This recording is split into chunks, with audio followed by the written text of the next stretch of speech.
ya kayak Presiden Jokowi lah begitu ya, yang ya dihina, dicaci, macam-macam lah ya.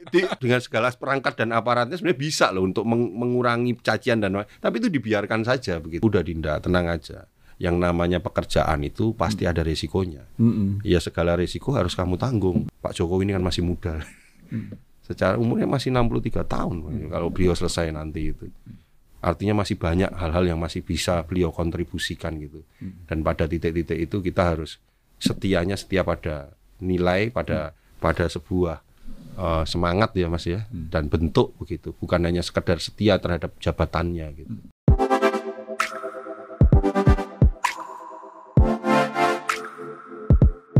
Halo pendengar dan netizen Radio El Sinta dimanapun Anda berada, podcast El Sinta kali ini hadir kembali untuk Anda dan kita akan berbincang yang ringan-ringan saja. Narasumber kali ini yang sering kita dengarkan suaranya di radio. Nah sekarang saya undang di podcast El Sinta, saya langsung sambut Pak Johannes Djoko. Halo Pak Johannes Djoko. Selamat siang. Selamat siang, selamat malam, dan selamat pagi. Selamat setiap hari kita. Setiap hari ya. Semangat selalu setiap hari. Semangat selalu. Pak Johannes Djoko ini tenaga ahli utama kantor staf presiden yang setiap hari memastikan program-program pemerintah. Salah satunya supaya terlaksana di daerah-daerah. Jadi jangan heran kalau suatu saat kita wawancara by phone misalnya, beliau sedang berada di luar kota atau luar pulau sekalipun, mendampingi masyarakat. Nah itu sudah biasa. Dan ternyata kebiasaan ini juga sudah dijalani semenjak dia menjadi mahasiswa sebagai aktivis. Kira-kira begitu ya. Tapi mungkin hal yang berbeda. Tapi semangatnya tetap sama, mengabdi untuk kepentingan masyarakat. Nah Pak Johannes, di KSP sekarang apa yang tengah menjadi penugasan akhir-akhir ini Pak Johannes? Ya, kantor staf presiden sendiri kan sebenarnya memang ini adalah dalam pemerintahan Presiden Jokowi secara waktu memang tinggal hanya beberapa bulan terakhir.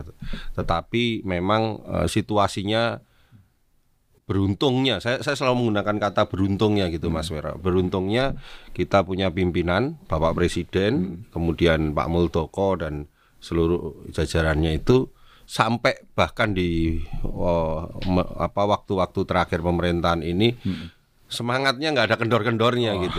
Jadi malah makin menyala ya. Ya kan Mas Wiryo lihat sendiri kan gitu bagaimana di daerah hari ini Pak Presiden selalu sering kali melakukan kunjungan ke berbagai daerah, ke wilayah-wilayah dan banyak sekali wilayah-wilayah yang sampai hari ini belum dikunjungi oleh Bapak Presiden. Yang dilakukan beliau adalah melakukan controlling, monitoring terhadap berbagai program strategis dan juga berbagai permasalahan-permasalahan rakyat. Langsung turun ke lapangan. Lah dalam kaitan itu maka kita sendiri di kantor staf presiden karena pimpinannya masih gaspol semua, ya akhirnya kita juga ikut-ikutan gaspol semua begitu Mas. Jadi tugasnya ya secara undang-undang itu kan ada 3. Melakukan fokus terhadap pengawasan program-program strategis nasional, komunikasi politik dan juga satu lagi melakukan isu-isu strategis, mitigasi terhadap isu-isu strategis. Ya dari 3 ini tentu masing-masing kedeputian berbeda-beda tugasnya. Misalnya kayak kedeputian 1 ini sekarang masih fokus berbagai infrastruktur terus dikebut sampai Presiden nanti Oktober berakhir ada berbagai program infrastruktur yang masih dikebut. Bahkan misalnya contoh program energi gitu yang kita tahu target Bapak Presiden ingin 100% desa di energi listrik masuk desa itu sekarang dikebut oleh dan dikawal oleh teman-teman kedeputian 1. Kemudian bagaimana penyaluran dan memastikan agar masyarakat mendapatkan kesehatan, pelayanan kesehatan itu melalui BPJS. Makanya Bapak Presiden sekarang kan sering turun ke rumah sakit memastikan itu dan segala macam. Seperti kemarin ya. Betul. Termasuk misalnya teman-teman kedeputian 5 begitu mengawal bagaimana proses sekarang ini tentang seleksi pimpinan KPK dan segala macam. Artinya walaupun waktu tinggal 5 bulan, kami sendiri di kantor staf presiden, misalnya saya di kedeputian 4 tahun ini itu salah satunya adalah yang cukup gede, ini adalah event internasional terakhir pada pemerintahan Presiden Jokowi, itu adalah World Water Forum di Bali. Di Bali, minggu-minggu ini itu mungkin puluhan ribu mungkin yang datang dari ratusan negara. Itu delegasi akan kumpul di Bali, Forum AIRS Dunia yang ke-10. Itu yang kemarin kan sebelumnya di Senegal. Betul. Artinya kami di kantor staf presiden sampai hari ini yang ya persepsi kadang kan kalau pemerintahan sudah mau berakhir gitu, orang dulu ada istilah lemdak dan segala macam. Ini kagak ada lemdaknya sama sekali. Ini saya ngeliat gitu. Langsung gaspol ya. Ya gaspol terus, bahkan ya nggak ada istirahatnya. Setelah ini ada lagi gitu. Iya. Nah, pada masa Pilpres kemarin kan banyak teman-teman di KSP juga akhirnya memilih mundur karena harus bergabung dengan tim dan lain sebagainya. Mereka menunjukkan profesionalisme ya. Betul. Nah, apakah itu sempat mengganggu kinerja di KSP? Terkait saat Pilpres maupun Pileg kemarin, ini yang kami beruntung juga begitu, Mas. Bukan beruntung, ini memang sikap yang ditunjukkan oleh Kepala Staf Kepresidenan. Tentu sikap ini menjadi manifestasi dari arahan Bapak Presiden kan begitu. Itu ada 3 prinsip yang harus dipegang oleh para tim kantor tenaga ahli di kantor staf presiden. Yang pertama adalah netralitas, lalu imparsialitas dan profesionalitas. Apa artinya 3 hal ini, Mas Weryo, terkait dengan netralitas? Tentu kita, Mas Weryo, saya pasti punya pilihan politik. Betul. Tetapi pilihan politik ini tidak boleh ditunjukkan, Mas, dalam kerja-kerja kita sebagai kantor staf presiden. Makanya kemarin kalau kami yang di kantor staf presiden, ya kami enteng aja kalau menghadapi tuduhan-tuduhan dari publik bahwa nggak netral. Faktanya ya memang kita bekerja secara netral, kita tidak siapapun pilihan politiknya dan segala macam, karena ada konsekuensinya. Di KSP itu jangan salah, yang nyalek itu ada 8 caleg dari berbagai partai, partainya berafiliasi dari 3 pasangan, tiga-tiganya ada, dinonaktifkan semua ini. Semuanya dinonaktifkan, mulai dari Pak Ngabalin yang mungkin sudah sangat populer, nonaktif. Banyak yang dari partai, ada yang dari Golkar, kemudian ada yang dari PAN, ada dari PDI, kemudian ada dari PKB, ada yang dari P3, dinonaktifkan semua oleh Kastaf. Termasuk juga 2 orang deputi yang memilih untuk mengundurkan diri karena ikut di tim Capres, salah satu pasangan Capres dan Cawapres dari 2 kubu yang berbeda. Itulah sikap netralitas yang ingin ditunjukkan. Lalu ada sikap imparsialitas kan, prinsip imparsialitas, tidak boleh membeda-bedakan apapun pilihan politiknya dan segala macam dalam situasi Pilpres, ya pelayanan sebagai kantor staf presiden itu tetap harus dilakukan tanpa ada diskriminasi, dan yang terakhir semua itu dilakukan dengan secara profesional gitu. Jadi memastikan sikap profesional tadi ya. Betul. Pilihannya adalah ada di luar atau di dalam. Kalau di dalam tidak usah di luar, kan begitu kira-kira. Karena prinsipnya dari apa yang diarahkan oleh Bapak Presiden, ya namanya agenda konstitusi, agenda politik itu pasti terjadi begitu. 5 tahunan. Tetapi proses pemerintahan bangsa ini, pembangunan bangsa ini tidak boleh berhenti hanya karena agenda konstitusi 5 tahunan itu. Maka kerja-kerja teknokratis, kerja-kerja pengawalan program-program strategis itu terus dilakukan oleh teman-teman tim kantor staf presiden gitu. Iya. Nah, Pak Jonas sebagai mantan seorang aktivis ya. Nah, ini aktivis nggak ada mantannya, Mas. Nggak ada. Ini saya diprotes, Pak, aktivis nggak ada mantannya. Ntar saya diprotes sama teman-teman. Oke, ya sebagai seorang aktivis ketika masih aktif juga di mahasiswa, tentu perdebatan soal idealisme ini kan selalu ya menjadi diskursus di teman-teman aktivis, apalagi misalnya yang ada di pemerintahan atau di luar pemerintahan, selalu lah yang selalu menjadi perdebatan itu. Nah, gimana? Apakah ini jadi beban seorang Jonas Djoko ketika bekerja sebagai tenaga ahli utama di kantor staf presiden? Saya itu kan sebenarnya dulu aktif di PMKRI ya, Perhimpunan Mahasiswa Katolik Republik Indonesia, di era-era 98 2000-an begitu. Itu kan era-era ketika terjadi transisi demokrasi, Mas. Semangatnya pada waktu itu ketika kita berinteraksi, senior-senior itu melakukan ngedrill, mentoring dan segala macam, itu kan tentang perubahan sosial. Lakukan, ambil peran dan menjadi bagian dari sebuah perubahan sosial.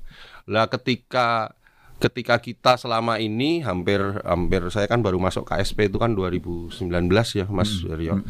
Hampir kurang lebih sekitar 20 tahun kita setelah mahasiswa lalu kita berinteraksi dan berbagai upaya melakukan perubahan sosial itu kan coba kita lakukan terhadap lingkungan di sekitar kita. Maka ketika ada tawaran masuk dalam kantor staf presiden yang notabene quote and quote itu adalah berada di jantungnya kekuasaan, jantungnya perubahan. Kalau kamu melakukan perubahan itu ya di jantungnya, di sini gitu kan. Ini adalah suatu tawaran yang apa ya? Ya menurut saya kalau teman-teman masih bermimpi tentang melakukan perubahan, ini ada tawaran nih melakukan perubahan untuk masuk dalam sistem gitu kan. Iya, menarik sekaligus tantangan begitu Mas. Menarik karena bayangkan satu hal yang Anda atau kita lakukan di kantor staf presiden itu bisa berdampak terhadap bukan hanya ribuan mungkin Mas, jutaan orang yang merasakan terhadap apa yang kebijakan yang akan terjadi begitu. Tetapi tantangannya ya memang iya harus hati-hati begitu, harus betul-betul melihat bahwa dalam kacamata yang dulu kita melihat itu kan sesuatu yang idealis gitu.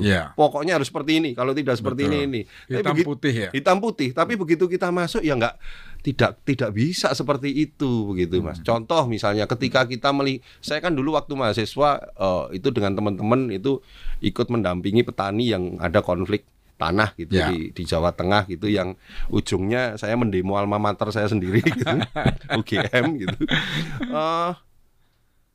Setelah ada di KSP, setelah kita masuk, ternyata permasalahannya itu tidak sesederhana masalah lahan ini dan segala. Banyak tumpang tindih, sangat kompleks. Pada titik itulah sebenarnya kita diajak untuk berpikir lebih jernih, melihat lebih jernih, tetapi prinsip-prinsip keberpihakan itu tidak boleh ditinggalkan. Itu Mas, kalau yang saya lihat sih seperti itu. Iya, itu sesuai dengan ekspektasi seorang Jonas Djoko ketika masuk ke KSP. Awalnya enggak, karena saya awalnya kan bingung, karena kita kan terbiasa di dunia swasta. Dunia swasta itu sesuatu yang rigid, aturannya jelas, kemudian KPI-nya juga jelas dan segala macam. Begitu masuk kantor staf presiden dengan segala prosesnya dan segala macam itu kan butuh apalagi tanggung jawabnya ya Mas ya. Makanya kalau dulu di swasta kalaupun kita melakukan sesuatu hal salah ya paling efeknya untung atau rugi gitu aja kan Mas. Tapi kalau kantor staf presiden kalau kita nggak hati-hati salah ini kamu ini dampaknya ini kamu nggak mikir, kamu kasih tahu kan kadang-kadang gitu, kamu nggak mikir kamu kalau ngambil langkah-langkah seperti ini. Oh iya Pak, hati-hati gitu dan segala macam. Ada hal yang harus betul-betul lebih kita hitung gitu Mas, tidak bisa sekedar sebuah keputusan, sebuah langkah ataupun kerja-kerja itu secara sembrono lah. Jadi itu juga mencerminkan sikap kehati-hatian pimpinan tadi ya untuk merespon berbagai persoalan yang terjadi di masyarakat. Iya, hati-hati tapi tidak boleh terlalu terlambat juga Mas. Harus jadi responsif.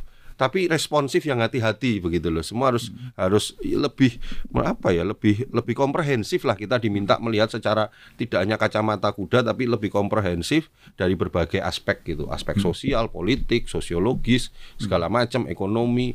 Ya maunya sih gampang-gampang aja gitu kan, tapi kamu nggak mikir kalau ada ini nggak kamu pikir. Ini namanya waduh iya juga ya begitu gitu.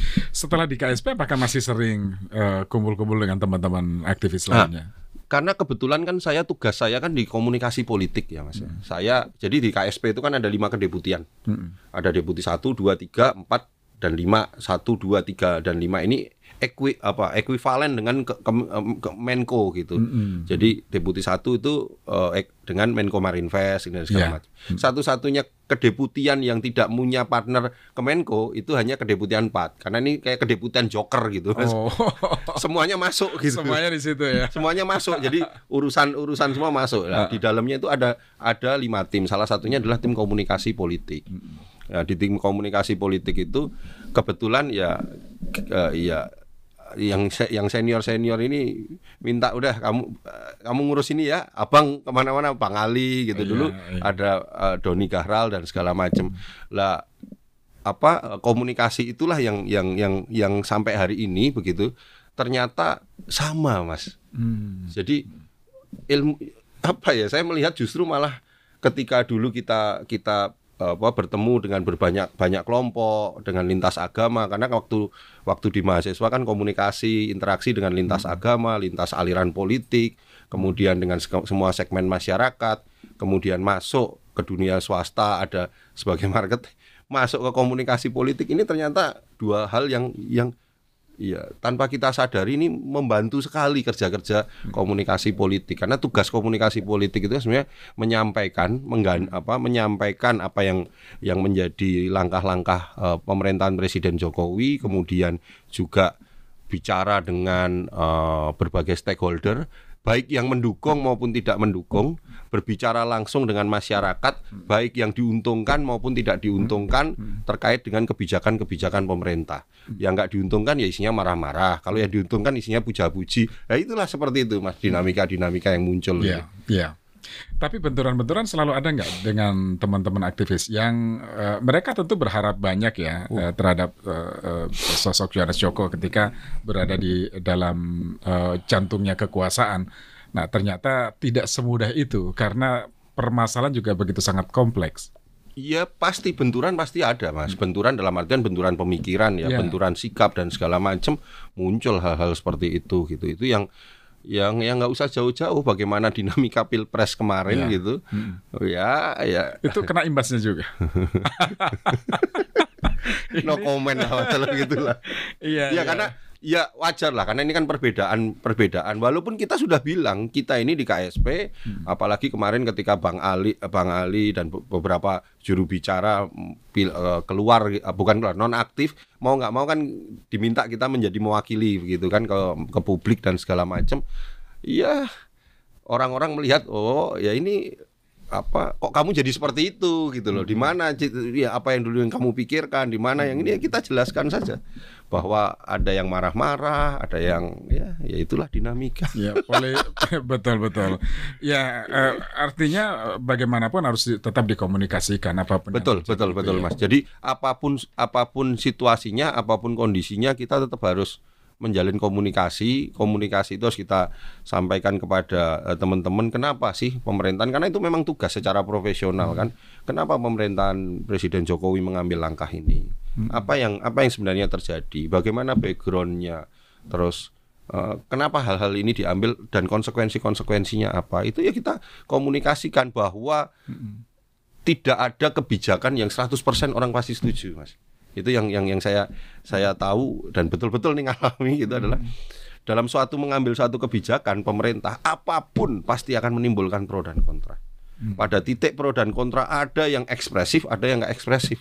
Yang nggak ekspresif ya nerimo walaupun dalam hati gerundel gitu. Yang ekspresif ya maki-maki dengan segala sumpah serapah itu caci maki. Makanya pada titik ini ya kita bersyukur saya bersyukur punya pimpinan yang ya kayak Presiden Jokowi lah begitu ya, yang ya dihina, dicaci, macam-macam lah ya.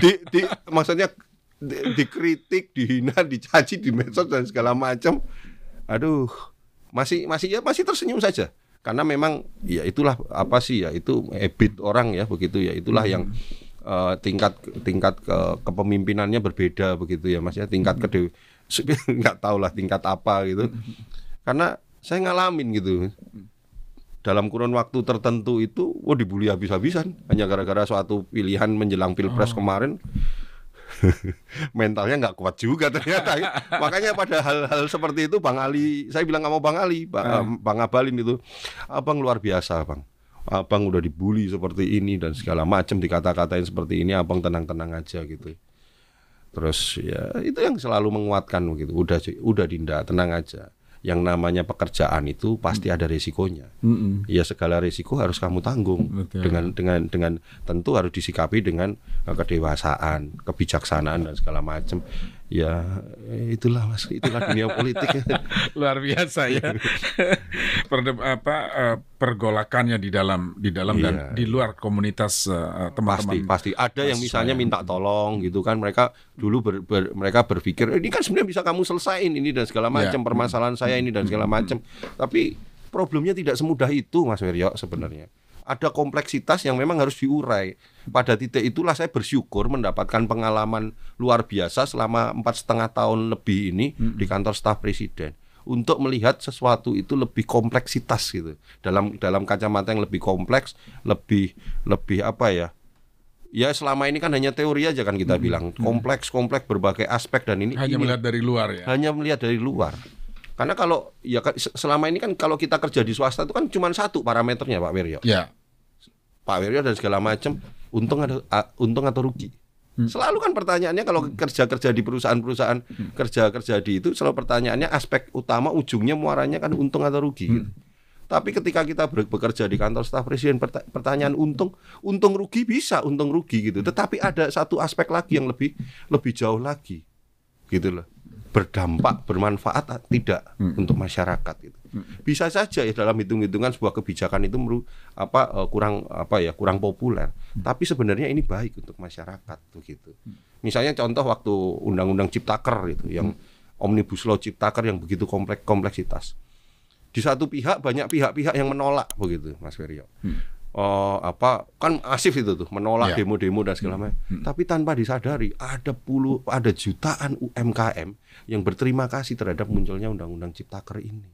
Karena mereka selama ini susahnya minta ampun untuk mengurus perizinan.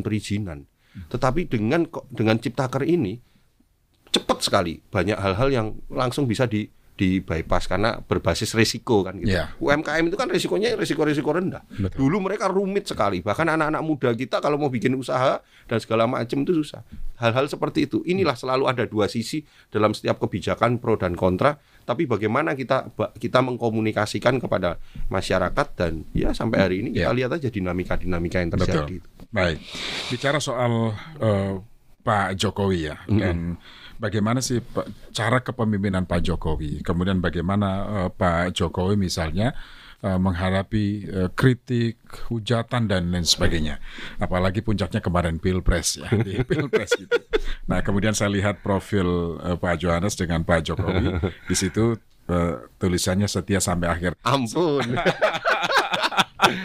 Coba cerita, apa sih pesan yang ingin disampaikan di foto itu? Karena kalau ngomong Pak Jokowi kan personal saya. Perasaannya ini bukan lagi sekedar profesional, personal. Saya sebagai kantor staf presiden, iya, saya profesional gitu. Tapi kan saya juga sebagai relawannya Pak Jokowi. Dalam konteks sebagai kantor staf presiden bisa jadi ya memang terakhir 20 Oktober 2024 beliau akan selesai sebagai presiden. Tapi harus melihat Pak Jokowi itu bukan hanya sekedar dari presiden, tapi bagaimana 10 tahun ini proses kepemimpinan itu dibangun dan akhirnya sekarang ini menjadi sebuah legacy begitu Mas.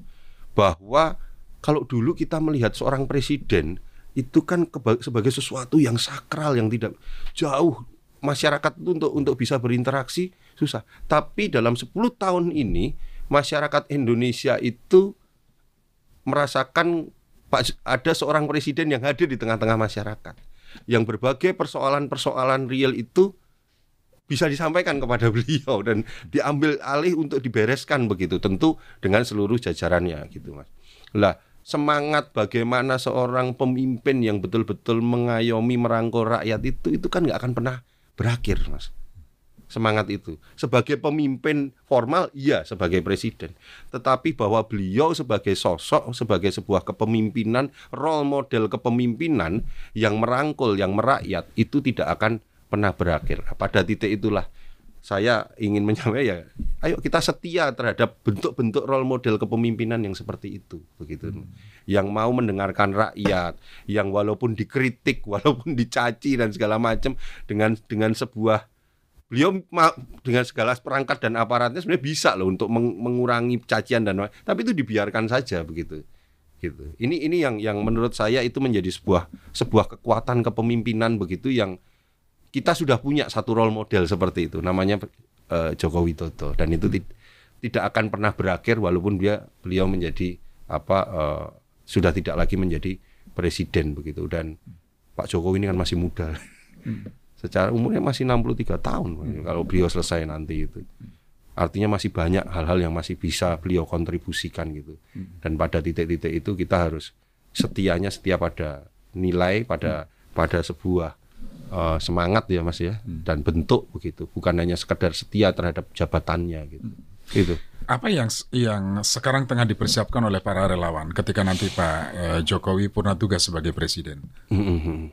Iya tentu sekarang kalau relawan itu kan terus ya Mas, sebagai relawan kan masih berkomunikasi ya. Kita seluruh kelompok-kelompok relawannya Pak Jokowi itu masih terus menjalin komunikasi, bentuk pola partisipatif yang role modelnya Pak Jokowi kan partisipatif. Relawan itu juga mengembangkan partisipatif. Barisannya juga masih solid. Tergantung saja nanti Pak Jokowi mau kemana.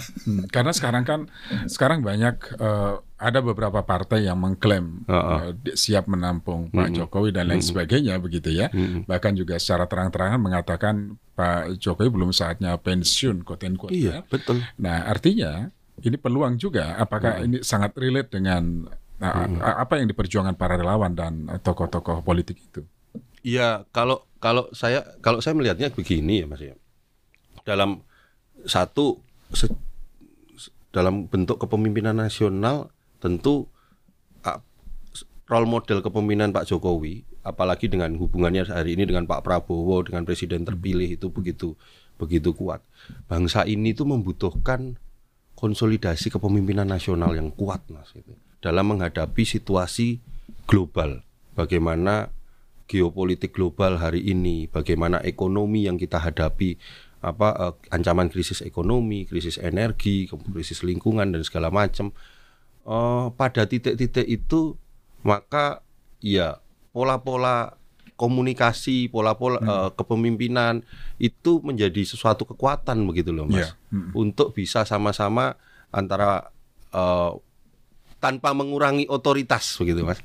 Otoritas presiden berikutnya nanti, tetapi ada banyak hal yang masih bisa dilakukan oleh Bapak Presiden Jokowi. Ya tidak menutup kemungkinan mungkin kalau bicara partai politik kenapa enggak? Kalau saya sih pribadi ini bukan sebagai KSP ya Mas ya, sebagai relawannya beliau enggak ada masalah kok kalau memang beliau masih ingin berkontribusi lebih banyak melalui partai politik. Nggak ada masalah. Relawan tetap akan berada di barisan Pak. Minimal barisan relawan yang dulu saya konsolidasikan, ya kita akan ikut Presiden Jokowi kemanapun. Iya. Sebenarnya apa alasan yang paling utama relawan ya lebih ke Pak Johannes Joko ya setia sampai akhir dengan Pak Jokowi?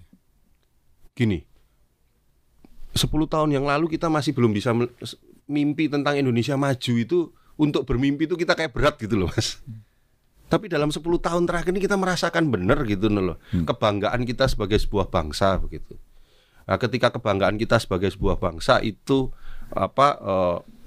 untuk menuju Indonesia maju, Indonesia Emas 2045 itu hari ini ya konstitusi memang Presiden Jokowi selesai gitu kan 20 Oktober. Tetapi semangat kepemimpinannya itu termasuk juga visi-visi kepemimpinannya, dan kita bersyukur Pak Prabowo dengan sangat tegas menyatakan menjadi bagian dan melanjutkan dari kepemimpinan ini. Maka mimpi yang bukan lagi mimpi kok menurut saya hari ini, itu tinggal step by step ayo kita jalankan itu, maka Indonesia maju itu sudah tinggal di depan mata begitu loh. Kalau kita sama-sama mau melihat konsolidasi besar ini gitu. Bonus demografi, kemudian dari bonus demografi kita punya peluang bonus demografi, bagaimana mengoptimalisasi bonus demografi ini sehingga itu menjadi sebuah kekuatan lompatan Indonesia maju. Dan salah satunya menurut saya adalah bagaimana Pak Jokowi masih tetap membantu, mengawal pemerintahan berikutnya untuk menuju cita-cita itu. Ya. Nah, pemerintahan Pak Jokowi ini kurang lebih sekitar 6 bulan lagi lah ke depan ya. 5,5 bulan. 5,5 bulan ke depan. Di masa akhir pemerintahan ini apa kira-kira yang akan menjadi legacy terakhir selain tadi ya forum internasional forum air di yang akan diselenggarakan di Bali. World Forum Water itu kan salah event terakhir. Iya, salah satu event internasional terakhir presiden yang cukup besar sekali begitu. Ya tentu kalau terkait apa dalam 5,5 bulan ini ya tadi yang saya sampaikan di awal tadi Mas, banyak sekali yang masih ingin dijaga oleh Bapak Presiden untuk itu bisa dilanjutkan ke depannya. Infrastruktur, misalnya pembangunan infrastruktur. Bahkan beliau kan masih berputar ini. Peresmian bendungan. Karena bendungannya ada, tetapi kan ini juga harus dikawal. Bendungan tidak akan bermanfaat kalau saluran-saluran primernya, saluran sekunder, saluran tersiernya juga tidak terbangun. Walaupun itu kan memang menjadi wilayah-wilayah dari pemerintah daerah, masing-masing wilayah. Lah hal-hal seperti ini juga misalnya kayak energi tadi, kemudian bagaimana juga legacy tentang kepemimpinan Indonesia hari ini di dunia internasional itu kita jaga dan segala macam. Hal-hal itulah yang menjadi kekuatan menurut saya sih Mas terhadap 5 bulan terakhir ini yang memang masih diharapkan, sehingga kalau saya membayangkannya mungkin begitu kan ya. Dulu kan kalau ada dari satu presiden berganti ke presiden berikutnya itu kan ada jeda waktu untuk memulai lagi dan segala macam. Saya pribadi berharap begitu ganti presiden itu ya itu kan 1-2 hari gaspol lagi gitu. Gaspol lagi untuk sudah disiapkan roadmap-nya itu ya. Dan itu saya meyakini Pak Presiden cukup ini, dan masyarakat cukup puas kok dengan apa yang dilakukan oleh Pak Presiden Jokowi hari ini. Approval ratingnya tinggi Mas Yan begitu. Iya, meskipun memang masih banyak juga di antara mereka yang masih menyayangkan sikap politik dan lain sebagainya. Iya. Tapi itulah politik ya. Itu kan politik, sikap politik, tetapi kalau kita mau melihat iya masyarakat ini yang diinginkan kan seperti itu ya. Pemimpin yang bekerja. Dan itu sudah dimulai oleh Pak Jokowi begitu. Nah, nanti setelah selesai pemerintahan Pak Jokowi, kira-kira Johannes Joko itu mau kemana? Kalau saya belum tahu Mas. Saya masih ya kita sih yang pasti kesempatan berkarya di kantor staf presiden 5 tahun terakhir ini menjadi sebuah menjadi sebuah kesempatan modal yang luar biasa ya untuk saya sendiri untuk mendapatkan kesempatan berkontribusi terhadap ini bahasanya terlalu ini nih Mas. Berkontribusi untuk nusa bangsa dan tanah air ini. Artinya masih tetap menjadi tantangan ya. Iya, seperti itu ya. Betul, tetapi ini kesempatan yang luar biasa waktu di KSP itu kan gitu. Kapan lagi kita bisa melakukan sesuatu yang cukup strategis, kontribusi secara langsung ya, terlibat secara langsung. Jadi kalau ditanya mau ke depannya mau gimana ya kita jalanin saja. Apa pengalaman yang paling berkesan selama di KSP, selama membantu Pak Jokowi juga? Jadi paling banyak itu kan saya itu kan sebenarnya komunikasi politik secara langsung. Berhadapan dengan masyarakat secara langsung, dan pengalaman paling berkesan itu adalah di tugas saya itu saya sampai mengidentikan kita ini kedeputian air mata begitu. Kenapa ya kedeputian air mata? Kedeputian air mata karena setiap kali orang yang ketemu dengan kami itu kan orang yang mengadukan masalahnya Mas. Orang-orang itu mengadukan masalah itu ke kantor staf presiden. Itu biasanya dan hampir relatif dari data yang kami miliki, yang masalahnya itu sudah bertahun-tahun tidak terselesaikan. Baik pada level pemerintah daerah maupun pada level kementerian atau lembaga gitu, itu datang ya mereka mengeluhkan dan mereka berharap banyak agar lembaga kepresidenan itu bisa membantu menyelesaikan permasalahan mereka. Tapi yang tadi yang saya sebutkan sangat kompleks sekali permasalahan itu. Misalnya urusan tanah begitu kan, konflik tanah yang konfliknya itu bahkan sudah dari sejak zaman Orde Baru, puluhan tahun itu sudah terjadi, nggak beres-beres dan segala macam. Memang tidak mudah. Jadi rata-rata ya penuh emosional gitu yang datang ke kantor staf presiden, baik marah, baik pasrah dan segala macam. Itu yang belum tentu saya akan mendapatkan pengalaman itu lagi di tempat-tempat lain. Dan Anda sebagai pelayan publik di sana tidak boleh marah-marah di situ ya. Tidak boleh. Nggak boleh Mas. Iya, pada gimana ya, namanya orang marah ya kita harus berempati begitu kepada orang yang datang ke kantor staf presiden untuk mengadukan, dan itu Pak Muldoko itu selalu menggunakan doktrin itu.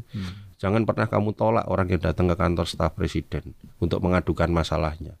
Karena kalau mereka sudah mengadukan masalahnya di kantor staf presiden, itu biasanya mereka sudah buntu kemana-mana dan mereka berharap bahwa ini hanya presiden yang bisa menyelesaikan. Karena ya datanglah ke kantor staf presiden gitu. Walaupun juga permasalahannya sebenarnya tidak sesederhana yang kita bayangkan gitu Mas Ferry. Itu yang harus kita hadapi, dan orang itu marah. Apa ya, emosi yang terpendam gitu. Iya. Emosi udah bertahun. Karena sudah mentok ke sana kemari gitu. Datang ke KSP harapannya ada solusi di sana. Ada gitu solusi gitu. Terus misalnya ada cerita-cerita tentang bagaimana mereka kesulitan untuk mendapatkan bantuan, mereka kesulitan permasalahan tentang tanah. Itu KSP bisa langsung memfasilitasi ya dengan minimal kita jadi gini, minimal kan duduk, kita bukakan pintu gitu kan. Lalu kita bisa meminta duduk perkaranya yang benar seperti apa sih. Bahwa kalau memang memberikan harapan ya kepada memberikan harapan, tetapi paling tidak kalau memang itu proses hukum, ya ayo kantor staf presiden akan bantu untuk mengawal proses hukum itu agar berjalan dengan jujur dan adil begitu. Mereka merasa ini. Karena kan kadang gini loh Mas. Teman-teman masyarakat itu terhadap satu masalahnya, sebenarnya masalahnya ya memang itu penyelesaiannya gitu. Tetapi mereka merasa bahwa ini nggak adil buat kami gitu. Maka masih terus mencari keadilan sampai harus pada satu titik ya sama-sama kita memang ini udah seperti ini Bu gitu. Tapi kan kalau itu tidak kita bangun dengan sebuah komunikasi yang empatik, simpatik begitu, itu ya sama, kita harus melihat bahwa kalau saya pun Mas Weryo punya masalah bertahun-tahun nggak beres, lari ke sana nggak beres, itu kan jengkel, marah dan segala macam. Dan kejengkelannya itu bisa diluapkan itu di situ juga ya? Di situ. Makanya Pak Muldoko itu jenderal bintang 4 itu, tapi isinya kalau ketemu orang itu saya juga bingung, jenderal bintang 4 tapi dimarah-marahin orang itu, masyarakat marah tapi dia diem aja. Catat semua ikut. Habis itu dia perintahkan anak buahnya. Di situ saya belajar bagaimana kerendahan hati itu harus kerendahan hati itu bukan sekedar teori gitu, bukan sekedar ini, itu berat itu Mas. Kan cuma Mas. Makanya kalau Pak Jokowi sebagai presiden maki itu. Presiden nih, kepala staf presiden, apalagi Pak Muldoko panglima, mantan jenderal bintang 4 itu, orang datang marah-marah, gebrak-gebrak meja. Dia diem aja udah. Oke ya, beresin, catat dan segala macam. Itu kalau ego kita masih ini, bisa meledak gantian itu Mas Wiryo. Jangankan kita aja gitu kan. Kita kalau ada orang datang ke rumah kita marah-marah pada titik tertentu, itulah kita belajar di situ. Apalagi posisi kita sebagai orang udah begini Mas Wiryo, dada membusung gitu kan gitu. Ini enggak ya, itulah saya belajar banyak dari beliau-beliau yang misalnya Pak Muldoko dari seorang militer yang begitu disiplinnya nggak hilang, tapi leadership sipilnya muncul. Di situ begini cara kepemimpinan tuh dan segala macam.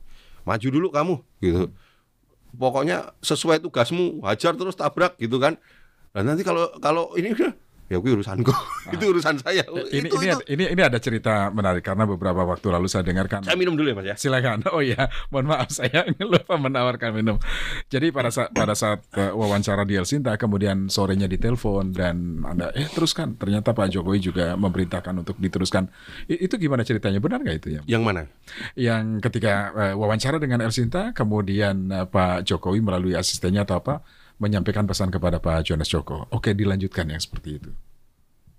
Pak Jokowi? Iya.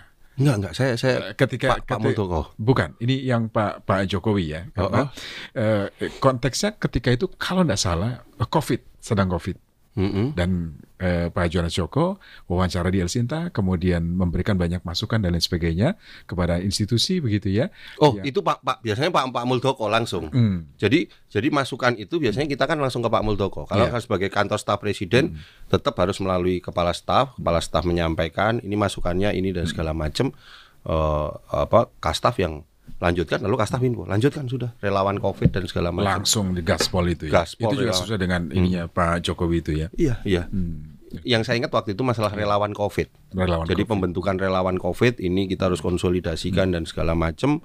Lalu saya sampaikan pada Pak Staf, Pak ini kami menyiapkan ini. Yaudah nanti luar biasa ketika itu Presiden lalu dengan respon cepatnya Pak Presiden menyampaikan ke staf, ya udah jalankan dan segala macam. Langsung ya kita gaspol saja gitu. tanpa birokrasi yang panjang, langsung tak langsung selesai gitu. Betul itu, Mas. Oke, baik. Pak Johannes Joko, terima kasih Makasih, sudah Mas. mampir ke studio Saya yang makasih podcast El Sinta ya. boleh bersharing dengan El Sinta. Pokoknya sehat selalu, sukses selalu dimanapun. El Sinta jaya dan sukses selalu. Amin. Terima Karena kasih. El Sinta itu salah satu kanal, Mas. Kanal masyarakat untuk menyuarakan kepada pemerintah dan kepada stakeholder, mengamplifikasi suara-suara masyarakat. Betul. Kita selalu monitor El Sinta karena dari El Sinta itu biasanya potret masyarakat itu kita dapat. Dan dari situlah kita bisa melihat dan memetakan permasalahan yang ada. Katanya Pak Jokowi juga sering juga monitor El Sinta juga. Oke, Pak Johannes terima kasih, sehat selalu ya. Sampai jumpa Pak Johannes. Matur nuwun. Baik pendengar dan netizen Radio El Sinta, demikian tadi wawancara saya bersama Johannes Joko, tenaga ahli utama kantor staf presiden yang sudah sharing tentang perjalanannya selama hampir 5 tahun di kantor staf presiden. Saya Suryo, kita tunggu pada episode-episode yang lain bersama narasumber yang berbeda. Sampai jumpa.